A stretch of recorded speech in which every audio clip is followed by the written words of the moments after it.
Maman a qualifié mon frère de seule réussite de la famille, alors j'ai arrêté de les aider. Je m'appelle Camille Laurent. J'ai 35 ans et pendant près de 10 ans, j'étais la personne que ma famille appelait quand tout s'effondrait. Je travaillais comme coordinatrice régionale des approvisionnements d'urgence pour un grand réseau de CHU en Auvergne-Rhône-Alpes, ce qui signifiait que mon travail consistait à résoudre des problèmes avant qu'ils ne se transforment en catastrophe. Matériel manquant, retard de livraison, rupture de stock dans les hôpitaux, appels urgents des fournisseurs. Je gérais la pression pour gagner ma vie. C'est peut-être pour cela que ma famille a décidé que leur pression m'appartenait aussi. Lors du dîner ce soir-là, j'étais assise au bout de la table de la salle à manger de ma mère pendant que tout le monde riait autour d'un poulet rôti, d'un gratin dauphinois et des mêmes histoires de famille que j'avais entendues 100 fois. J'avais payé les courses. J'avais réparé le four 2 jours plus tôt. J'avais discrètement réglé la facture EDF en retard pour que les lumières restent allumées lors de ce petit repas de famille parfait. Et puis ma mère a levé son verre, s'est tournée vers mon petit frère et a dit « Ça, c'est la vraie réussite de cette famille. » Tout le monde a souri. Mon frère s'est penché en arrière comme s'il avait attendu que la couronne se pose sur sa tête. J'ai regardé mon assiette et je n'ai rien dit. Non pas parce que je n'avais pas de réponse. Mais parce qu'à ce moment-là, j'en avais enfin une. Pendant des années, j'avais révisé ses dossiers de prêt, réécrit ses business plans, payé son loyer quand ses grandes idées échouaient, et répondu à ses appels en pleine nuit quand il avait besoin de quelqu'un de responsable pour réparer ses pots cassés. Mais ce soir-là, pendant que ma mère le louait comme s'il avait bâti un empire à lui tout seul, il ne l'a pas corrigé. Il n'avait même pas l'air gêné. Il souriait, tout simplement. Ma mère a ajouté, « Certaines personnes sont nées pour diriger et d'autres sont juste, stables. » La table est devenue silencieuse pendant une demi-seconde, juste assez longtemps pour que l'insulte fasse son effet. J'ai senti quelque chose se glacer en moi. Ni brisé, ni en colère, juste lucide.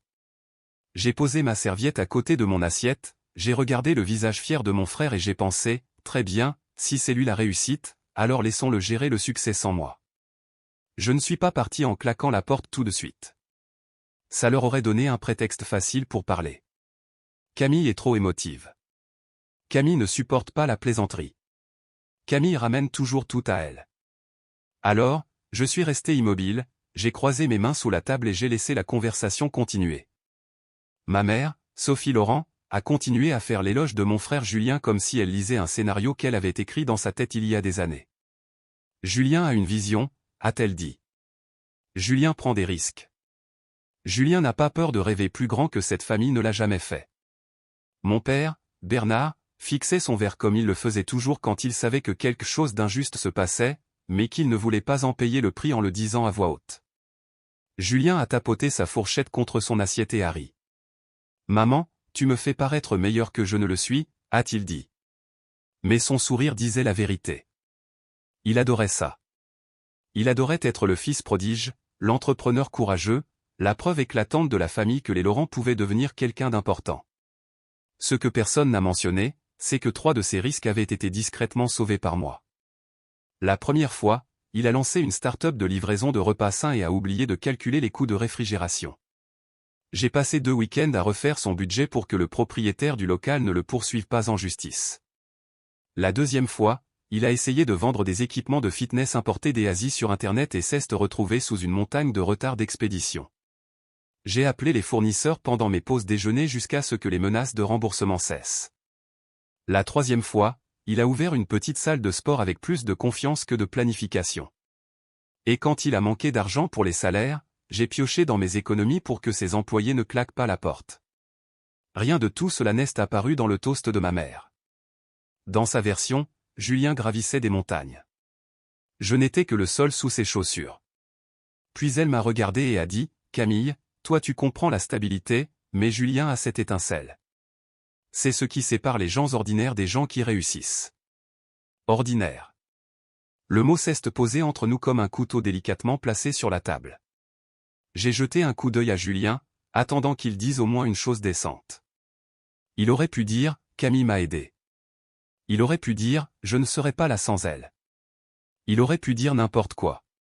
Au lieu de cela, il a haussé les épaules et a dit, « Tout le monde s'entraide en famille. C'est normal. » J'ai failli rire. Normal? Était-ce normal que j'ai sauté des vacances parce que maman avait besoin d'aide pour payer la taxe foncière? Était-ce normal que ma carte de crédit supporte les prélèvements des abonnements logiciels de Julien? Était-ce normal que j'ai refusé une opportunité de mutation à Bordeaux parce que ma mère a pleuré en disant « Ton frère a besoin de toi près de lui en ce moment ?» J'ai regardé autour de cette table et j'ai vu toutes les factures invisibles de ma vie. La toiture réparée, le ticket modérateur de l'hôpital, le paiement d'urgence pour la voiture, le box de stockage que Julien avait oublié de résilier, les cadeaux d'anniversaire que ma mère signait de son nom même si c'est moi qui les avais achetés. Et soudain, j'ai cessé d'avoir désespérément besoin d'être reconnu. J'ai réalisé quelque chose de bien plus puissant. Je pouvais devenir indisponible. Ma mère continuait de parler, la voix chaleureuse et fière. L'agrandissement de la salle de sport de Julien va tout changer. Des investisseurs sont déjà intéressés. Mes yeux se sont posés sur Julien. Ses épaules se sont raidies pendant une demi-seconde. C'était là, la faille. Je connaissais ce plan d'expansion parce que Jen avait lu la première ébauche, et c'était un désastre. Il voulait ouvrir une deuxième salle dans un quartier qu'il n'avait pas étudié, avec des équipements qu'il n'avait pas correctement chiffrés, en utilisant des prévisions de revenus qui semblaient avoir été rédigées par l'espoir plutôt que par les mathématiques. 3 semaines plus tôt, il m'avait demandé d'y jeter un petit coup d'œil. J'avais passé 4 heures à prendre des notes et je lui avais dit qu'il devait ralentir. Il m'avait ignoré. Maintenant, maman en faisait l'éloge au dîner comme si c'était déjà un succès. Camille, a-t-elle dit soudainement. Tu l'aideras à peaufiner le dossier pour les investisseurs, n'est-ce pas? Juste pour t'assurer que ça fasse professionnel. C'était ça.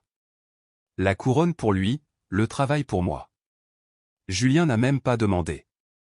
Il a juste haussé les sourcils comme si mon accord était déjà signé. J'ai senti mes doigts se resserrer autour du pied de mon verre d'eau. Puis j'ai souri, avec un calme qui m'a surprise moi-même. Non, ai-je dit. L'atmosphère de la pièce a changé. Mon père a fini par lever les yeux. Ma mère a cligné des paupières. Le sourire de Julien s'est effacé. Comment ça, non? A demandé maman comme si le mot venait d'un étranger. J'ai reposé le verre avec précaution. Je veux dire que Julien est la vraie réussite de la famille. Il a une vision. Il prend des risques. C'est un leader. Donc, il n'a pas besoin de moi. Julien a lâché un petit rire. Ne sois pas dramatique. Je me suis tourné vers lui. Je ne le suis pas. Ma voix était douce, mais elle a frappé plus fort qu'un cri. Je me retire. Le visage de maman s'est crispé. Ce n'est pas le moment de faire preuve d'amertume. J'ai reculé ma chaise. Non, maman. Pour la première fois, je ne suis pas amer. Je suis lucide. Je me suis levé, j'ai pris mon sac à main et j'ai marché vers le couloir pendant que tout le monde restait figé derrière moi. Ma mère a appelé mon nom une fois, d'un ton sec et gêné. Julien a marmonné quelque chose sur le fait que j'étais trop sensible. Je ne me suis pas retourné. Dehors, l'air froid m'a frappé le visage, et pour la première fois depuis des années, je ne me suis pas senti abandonné. Je me suis senti libéré. Les 2 premiers jours après ce dîner ont été calmes, et le calme m'effrayait plus que les cris. Je m'attendais à ce que ma mère appelle immédiatement, peut-être pour exiger des excuses, peut-être pour m'expliquer pourquoi j'avais humilié Julien, ou pour me rappeler que la loyauté familiale comptait plus que la fierté. Au lieu de cela, rien. Le lundi matin, je suis allé travailler au centre de coordination logistique, et j'ai géré une pénurie régionale de gants chirurgicaux avec moins d'anxiété que je n'en ressentais d'habitude en ouvrant la conversation de groupe de ma famille. Ça voulait tout dire. Je pouvais gérer des hôpitaux, des fournisseurs, des aléas climatiques et des itinéraires d'urgence sur 3 départements, mais un seul message de ma mère pouvait encore m'oppresser la poitrine comme si j'avais 16 ans. Vers midi, Julien m'a envoyé un texto, « Tu as fini de faire ta bizarre ?» J'ai fixé le message pendant un long moment. Pas d'excuses, pas de reconnaissance, juste de l'irritation parce que son outil avait cessé de fonctionner. Je n'ai pas répondu. 1 heure plus tard, un autre message est arrivé, « Sérieusement, j'ai besoin que ce dossier investisseur soit mis au propre d'ici vendredi. » Camille, n'en fais pas toute une histoire. J'ai verrouillé mon téléphone et je me suis remise au travail. Ce soir-là, j'ai conduit jusqu'au parc de la Tête d'Or au lieu de rentrer directement chez moi. Il faisait assez froid pour que mon souffle fasse de la buée dans l'air, et les allées étaient presque vides. Je suis passé devant les bancs où j'emmenais Julien quand il était au lycée et qu'il voulait des conseils sur les études, les filles, les petits boulots, tout. À l'époque, je croyais qu'être utile signifiait être aimé. Je pensais que si j'aidais assez, un jour, ils comprendraient ma valeur. Mais comment les gens vous appellent-ils quand vous cessez d'être utile? Égoïste, froide, ingrate. Mon téléphone a vibré à nouveau. Cette fois, c'était un message vocal de Julien. Contre mon bon sens, je l'ai écouté. Écoute, je ne sais pas quel est ton problème, mais il y a des gens qui attendent après ça. Tu connais les chiffres mieux que moi. Corrige juste le tableau Excel et renvoie-le. On pourra parler de tes sentiments plus tard. J'ai laissé échapper un petit rire sec. Mes sentiments. Des années de travail non rémunéré, réduites à des sentiments. J'ai supprimé le message. Le lendemain, maman a appelé pendant que je révisais les plannings de transport. J'ai laissé sonner jusqu'au répondeur. Puis elle a rappelé. Ensuite, elle a envoyé un texto, « Tu dois arrêter de punir ton frère. » Pas, « Est-ce que tu vas bien ?» Pas, « Peut-être que je t'aille blessé. » Juste un ordre. J'ai tapé une seule phrase et je l'ai envoyée avant de pouvoir me raviser, « Je ne le punis pas. Je le laisse faire ce que tu as dit qu'il pouvait faire. » Elle n'a pas répondu pendant 3 heures. Quand elle l'a finalement fait, son message était court, « C'est cruel. » Ce soir-là, je me suis assise à la table de ma cuisine avec une pile de vieux dossiers étalés devant moi. Ce n'était pas prévu au départ. J'avais ouvert un tiroir pour chercher des documents fiscaux, et je suis tombé sur la trace papier de ma vie invisible, des copies de virements bancaires, des reçus de réparation, des emails de Julien avec des objets comme urgent, besoin de ton cerveau ou tu peux me sauver en vitesse. J'ai retrouvé le tout premier business plan que j'avais réécrit pour lui. Mes commentaires remplissaient les marges, réduire les hypothèses de dépenses, confirmer les clauses du bail, ne pas signer avant validation juridique. Il en avait ignoré la moitié et n'avait survécu que parce que j'étais intervenu plus tard. Puis j'ai trouvé la lettre d'embauche de Bordeaux. Je ne l'avais pas regardée depuis 4 ans. Le salaire était bien supérieur à ce que je gagnais à l'époque. Prime de déménagement, poste à responsabilité. Une vie qui aurait pu être la mienne. Je me suis souvenu de ma mère pleurant au téléphone, me disant que Julien était fragile, que la santé de papa était incertaine, et que la famille avait besoin de moi à proximité. Je suis resté. Julien a ouvert une salle de sport. Maman l'a qualifié de courageux. J'ai replié la lettre lentement et je l'ai mise dans une enveloppe séparée. Quelque chose en moi était en train de transformer ma douleur en preuve. Dès le vendredi matin, la panique a commencé. Julien a appelé 6 fois avant 9 heures. Ses textos sont passés de l'agacement au désespoir. Les investisseurs veulent des bilans financiers actualisés. Je ne sais pas quelle version est la bonne. Peux-tu au moins me dire quel fichier tu as utilisé? Camille, s'il te plaît. À 10h17, ma mère a envoyé un texto sur le groupe familial, tout le monde, priez pour Julien aujourd'hui. Grosse réunion. J'ai failli écrire, priez pour ses maths. Au lieu de ça, j'ai posé mon téléphone face contre table et j'ai continué à travailler. Cet après-midi-là, alors que je coordonnais une livraison retardée de matériel pédiatrique, j'ai vu le nom de Julien clignoter encore et encore sur mon écran. Je n'ai pas décroché. Je l'ai laissé gérer. Après tout, c'était lui la réussite. La réunion avec les investisseurs a été un tel échec que c'est ma mère qui m'a appelé avant Julien. J'étais au supermarché, debout devant le rayon des lessives, quand son nom s'est allumé sur mon téléphone. J'ai répondu par un vieux réflexe encore ancré dans ma main. Camille, a-t-elle dit, et pour une fois, sa voix n'avait pas ce ton autoritaire. Elle semblait fragile. Que s'est-il passé? Ai-je demandé, même si Jeanne savait déjà assez. Elle a pris une grande inspiration. La réunion de Julien s'est très mal passée. Ils ont posé des questions auxquelles il n'a pas su répondre. Ils ont dit que ces chiffres ne correspondaient pas à ses obligations de bail. L'un d'eux a demandé qui avait préparé les premières prévisions, et Julien a dit qu'il avait eu de l'aide avant, mais qu'il finalisait les choses lui-même. J'ai fermé les yeux. On y était. Il avait utilisé mon travail précédent comme appât, puis était arrivé avec ses propres chiffres fantaisistes en espérant que la réalité soit clémente. On dirait que c'est quelque chose qu'il va devoir corriger lui-même, ai-je répondu. Silence. Puis la vraie voix de ma mère est revenue. Celle qui est façonnée par la culpabilité. C'est ton frère. J'ai regardé les bidons de lessive alignés par parfum et par taille. Absurdement bien rangés par rapport au chaos qui se déversait dans mon téléphone. Je sais qui c'est. Alors agis comme tel, a-t-elle rétorqué sèchement. Tu as toujours été doué pour ces choses-là. Tu sais, les contrats, les budgets, les fournisseurs, tout ce jargon compliqué. Il a besoin de toi. Maman. Il avait besoin de préparation avant la réunion. Il avait besoin d'honnêteté avant de signer quoi que ce soit. Il avait besoin d'assumer les conséquences de ses actes il y a des années. Sa respiration tremblait, non pas de tristesse, mais de colère. Tu t'entends parler? Tu as l'air sans cœur. J'ai serré la poignée du caddie. Non, j'ai l'air fatigué. Fatigué? A-t-elle répété. Tu crois que je n'ai jamais été fatigué en vous élevant tous les deux? Tu crois que la famille ne compte que quand ça t'arrange? Julien pourrait tout perdre. L'ancienne Camille se serait déjà excusée. L'ancienne Camille aurait abandonné son caddie, conduit jusqu'à la salle de sport de Julien, ouvert son ordinateur portable, réglé son problème, et se serait détestée en silence par la suite. Mais cette ancienne Camille avait été laissée à table à côté d'une assiette froide. Qu'est-ce ce que tu veux que je fasse exactement? Ai-je demandé. Ma mère a expiré comme si elle avait attendu cette question. Viens à la maison ce soir. Prends ton ordinateur. Regarde ses dossiers.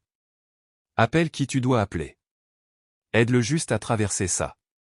J'ai laissé le silence s'étirer. Non. Elle a émis un son comme si je l'avais giflé. Camille.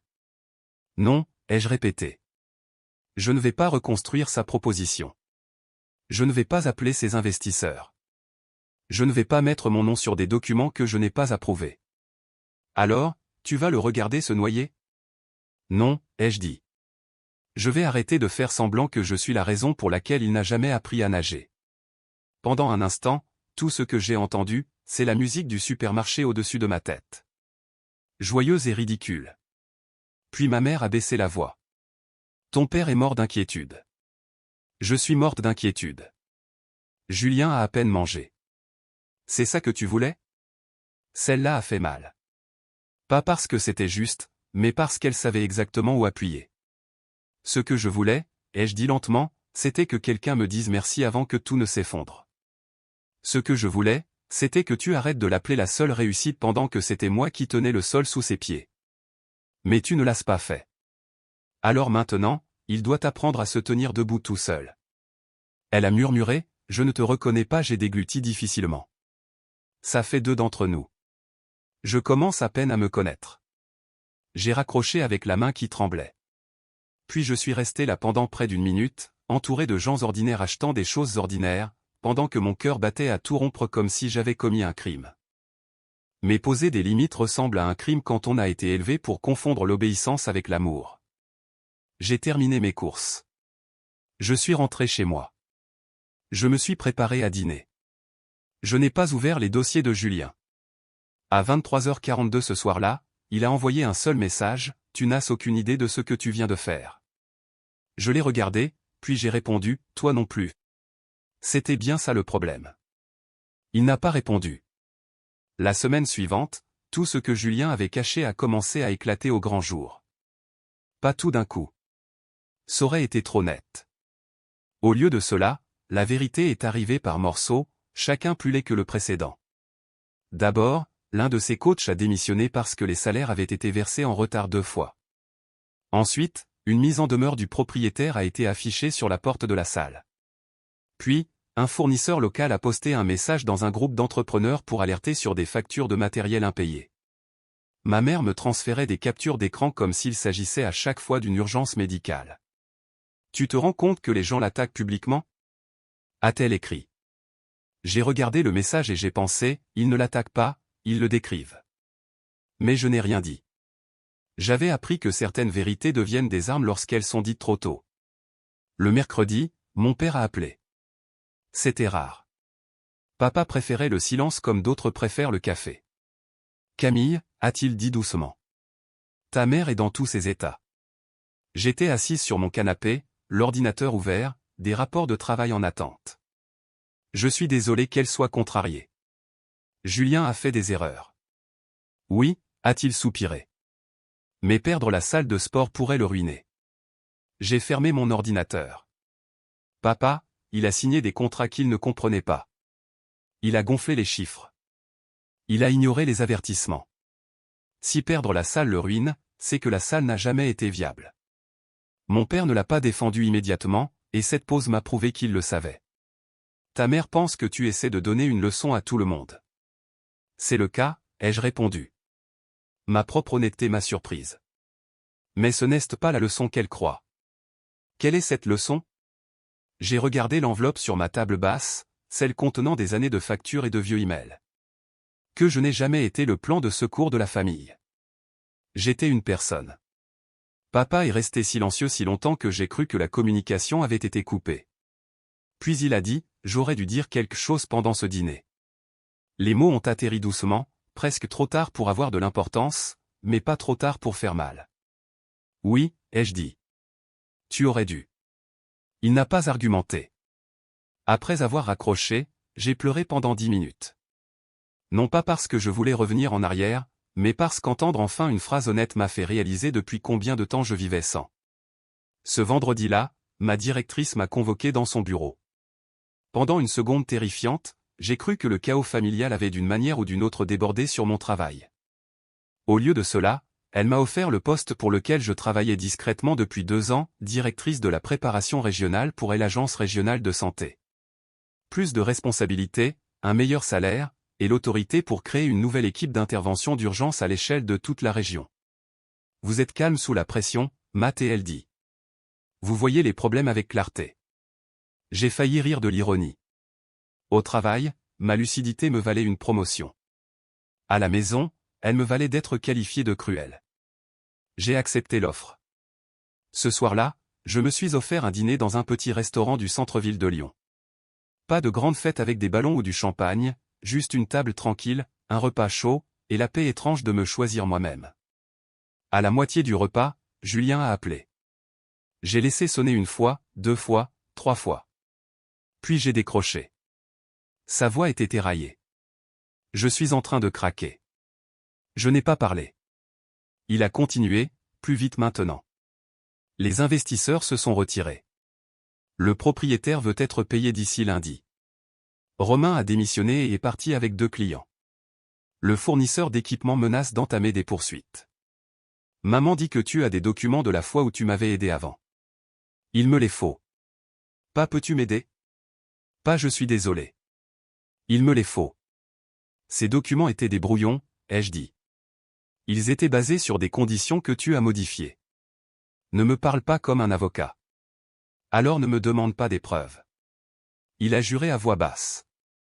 Tu profites de la situation, hein? C'était là, l'accusation à laquelle je m'attendais. Si je refusais de brûler pour lui, je devais forcément sourire devant l'incendie. Non, ai-je dit.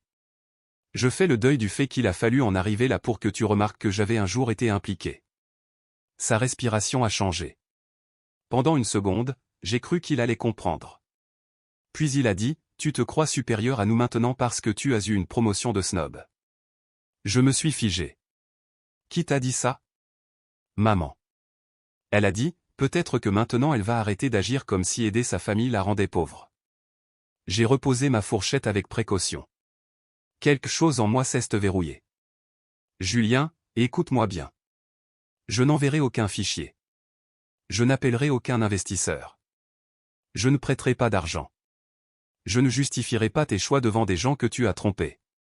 Sa voix s'est brisée, mais la colère la maintenait encore intacte. Alors qu'est-ce ce que je suis censé faire? Dire la vérité. Il a ri amèrement. C'est ça ton grand conseil? C'est la seule chose que tu n'as pas essayé. Silence. Puis, d'une voix plus faible, il a dit, si je perds tout, ce sera de ta faute. J'ai regardé autour du restaurant, les gens qui parlaient, mangeaient, vivaient des vies qui n'avaient rien à voir avec la tempête de ma famille.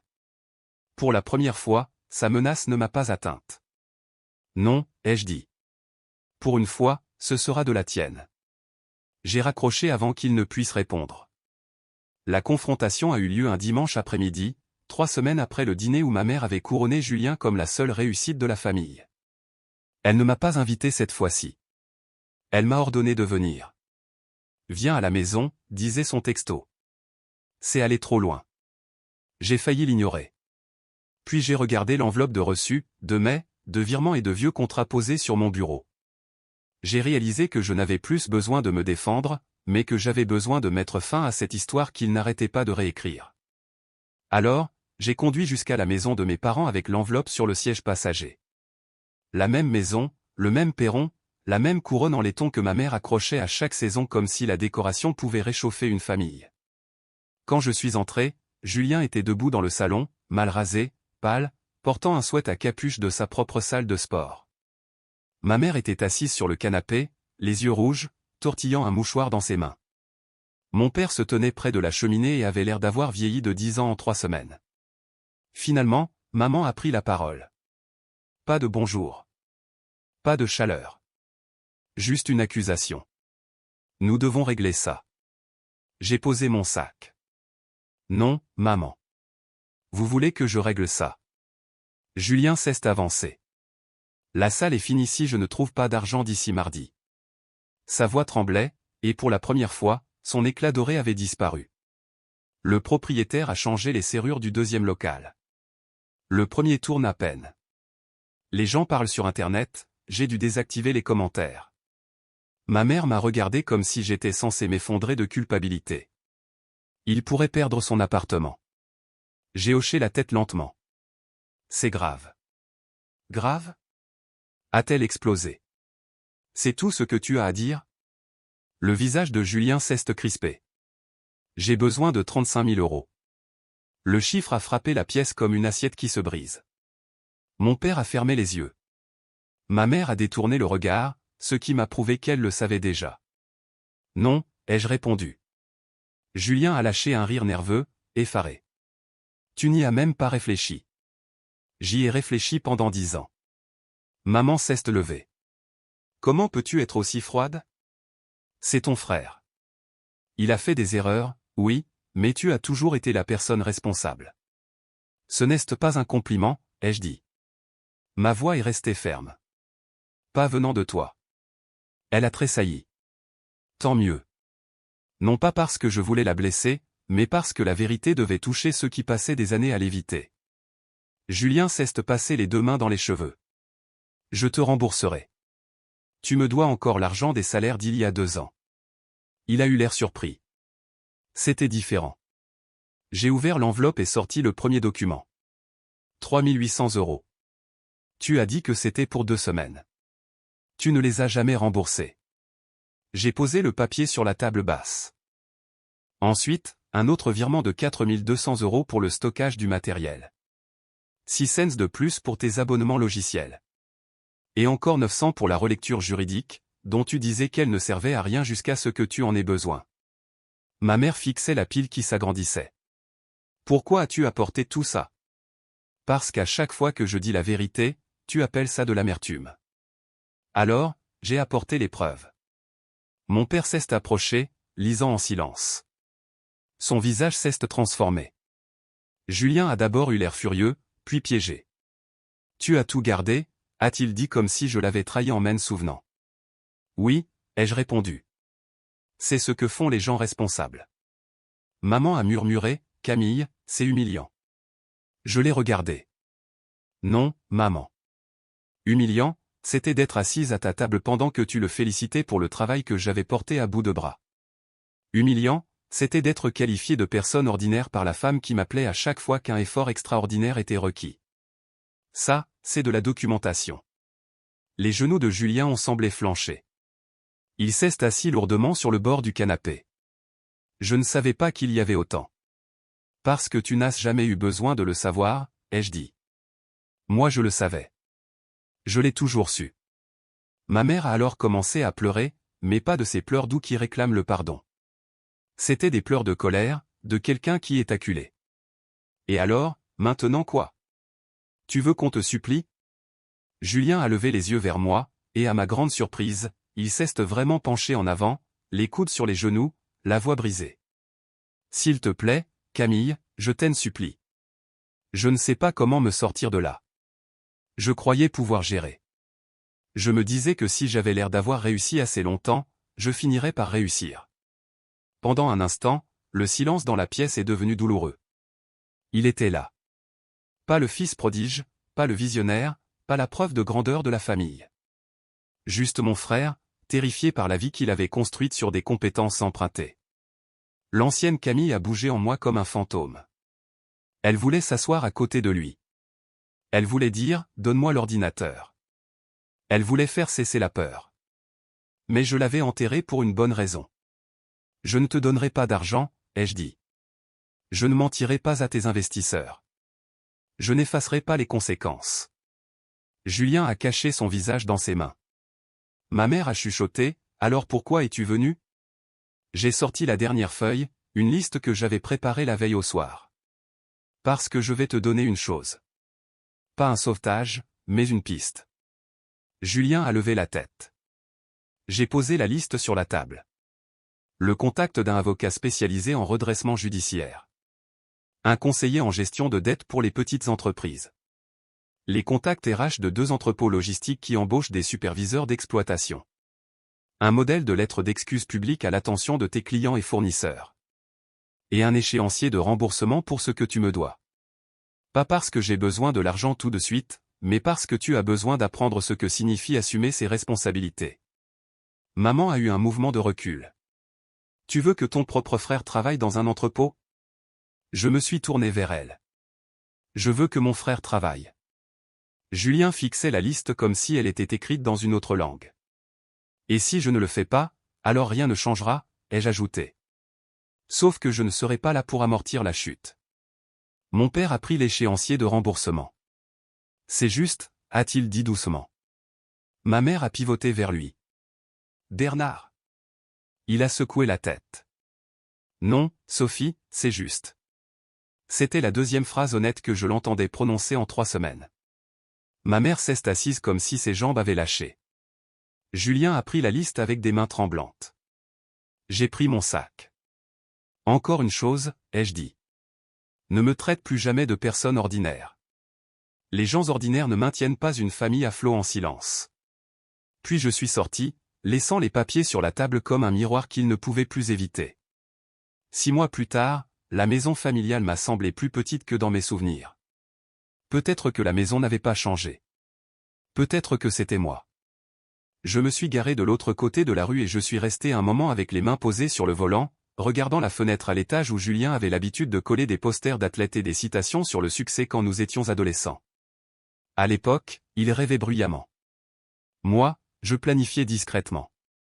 D'une certaine manière, ma planification discrète était devenue son filet de sécurité et ses rêves bruyants étaient devenus la religion de la famille. Cet après-midi-là, je n'étais pas là pour me battre.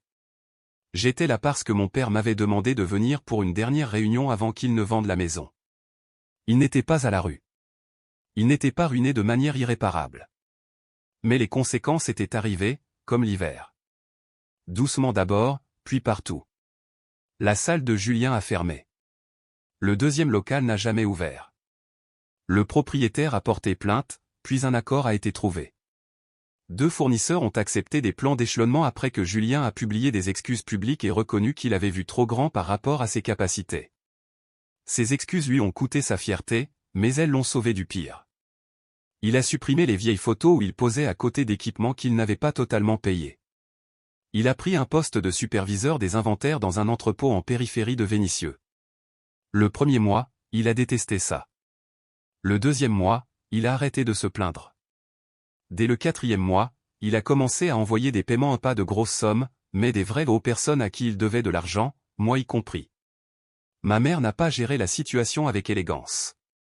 Pendant des semaines, elle m'a traité de cruel dans des messages auxquels je ne répondais pas. Puis elle a arrêté d'appeler. L'orgueil peut être bruyant, mais la solitude est patiente. Mon père m'a appris qu'elle avait commencé à consulter un psy après avoir réalisé que Julien évitait lui aussi ses appels. Non pas parce qu'il la détestait, mais parce qu'il avait enfin compris que ses louanges avaient été une autre forme de pression. Elle l'avait aimé comme un trophée. Et les trophées se fissurent quand on les serre trop fort. J'ai monté les marches du perron et j'ai sonné au lieu d'utiliser mon ancienne clé. C'était important pour moi. Ma mère a ouvert la porte. Ses cheveux étaient plus courts. Son visage paraissait fatigué. Pendant un instant, aucune de nous n'a parlé. Puis elle s'est écartée. Entre, Camille. Pas de ton sec, pas d'ordre, juste mon prénom. Julien était dans la salle à manger, assis à la même table où tout avait commencé. Il s'est levé quand je suis entré. Il avait l'air différent dans sa chemise de travail simple et son jean. Pas de montre de luxe, pas de sweat à l'effigie de sa salle, pas de mise en scène de la réussite. « Salut », a-t-il dit. « Salut. » Mon père a apporté du café que personne ne buvait vraiment. La maison était remplie de cartons à moitié pleins, de photos de famille enveloppées dans du papier journal, d'étagères vides à l'exception des marques de poussière laissées par les décorations. Ça faisait bizarre de voir la forme physique d'une faim. Ma mère s'est assise en face de moi et a croisé les mains. « Je te dois des excuses », a-t-elle dit. La phrase semblait répétée, mais pas fausse. « Pour le dîner ?» ai-je demandé. Ses yeux se sont remplis de larmes. Pour ces dernières années. Julien a baissé les yeux vers la table. Mon père est resté immobile. Ma mère a continué, chaque mot lui coûtant un effort. Je t'ai rendu responsable parce que tu en étais capable. J'ai couvert Julien de louanges parce que j'avais peur qu'il s'effondre sans ça.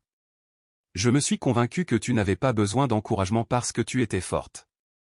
Mais c'était juste une autre façon de te négliger. J'aurais aimé que ces mots effacent tout. Ils ne l'ont pas fait. Les vraies excuses ne voyagent pas dans le temps. Elles arrivent en retard, avec un balai, en demandant par où commencer à nettoyer. Merci d'avoir dit ça, ai-je répondu. Ma voix était calme, mais mes mains étaient froides. Julien s'est raclé la gorge. Je suis désolé, moi aussi. Il a pris une feuille dans un dossier et l'a glissée vers moi. C'était un relevé de remboursement. Chaque virement qu'il avait effectué jusqu'à présent, avec le montant restant indiqué. Je ne te demande pas de me pardonner aujourd'hui. Je voulais juste que tu saches que je prends ça au sérieux. J'ai regardé le papier. Les chiffres étaient plus petits que les dégâts causés, mais ils étaient honnêtes. C'est bien, ai-je dit. Il a hoché la tête en déglutissant difficilement. Avant, je croyais que tu faisais paraître les choses faciles parce qu'elles l'étaient pour toi. Maintenant, je sais que tu portais simplement plus lourd que ce que les autres voyaient. Ma mère s'est couvert la bouche avec la main. J'ai regardé Julien et, pour la première fois, je n'ai pas vu le garçon que je devais sauver. J'ai vu un homme qui se tenait au point de départ d'une vie plus difficile, mais meilleure. J'espère que tu vas continuer comme ça, ai-je dit. C'est ce que je compte faire, a-t-il répondu. Puis ma mère a dit la chose à laquelle je ne m'attendais pas. Je ne veux pas d'argent de ta part. Je ne veux pas de service. Je voulais juste te demander s'il y a un moyen de reconstruire quelque chose. L'ancienne version de moi se serait précipitée pour la réconforter. La nouvelle version ne confondait plus la compassion avec la soumission. Peut-être, ai-je dit, mais pas comme avant. Elle a hoché la tête rapidement comme si elle s'était attendue à pire. Je comprends. Pas d'appel d'urgence pour me demander de réparer la vie de Julien. Pas d'insulte déguisée en compliment.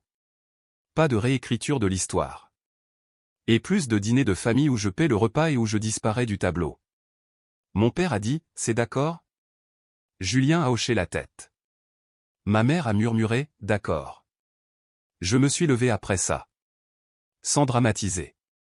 Pas de grand discours, pas de porte claquée, pas de punition finale, juste une femme qui part avant de pouvoir être ramenée dans un rôle qu'elle a dépassé. Sur le pas de la porte, ma mère a touché le bord d'un carton rempli de photos encadrées. Il y en a une de toi lors de l'annonce de ton poste de directrice, a-t-elle dit. Ton père l'a imprimée. J'ai regardé la photo.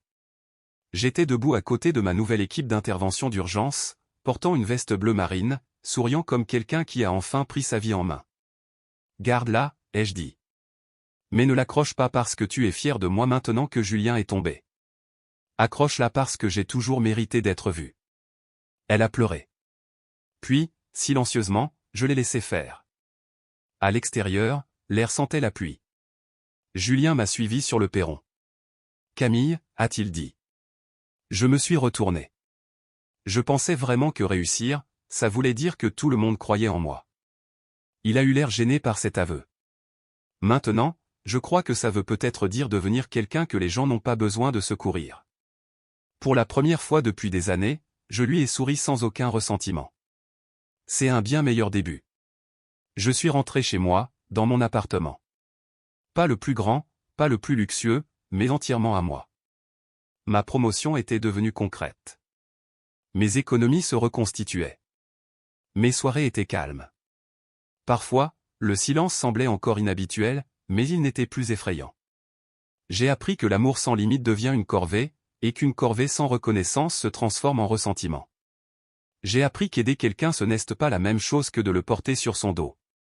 Et j'ai appris que, parfois, la chose la plus aimante que l'on puisse faire est de prendre du recul et de laisser les gens affronter les conséquences qui les attendent. Ma famille n'est pas devenue magiquement parfaite. Julien galère toujours. Ma mère retombe parfois dans ses vieilles habitudes. Mon père a encore des années de silence à rattraper.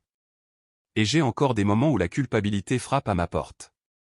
Mais maintenant, je ne la laisse plus entrer simplement parce qu'elle connaît mon nom. J'avais passé des années à être la structure invisible qui soutenait tout le monde. Quand j'ai enfin fait un pas en arrière, tout s'est brisé, mais pas parce que je l'avais détruit. Ça s'est brisé parce que ça s'était appuyé sur moi pendant tout ce temps. Et une fois la poussière retombée, j'ai vu la vérité clairement. Je n'avais pas abandonné ma famille. J'avais simplement rendu les responsabilités à leurs propriétaires légitimes.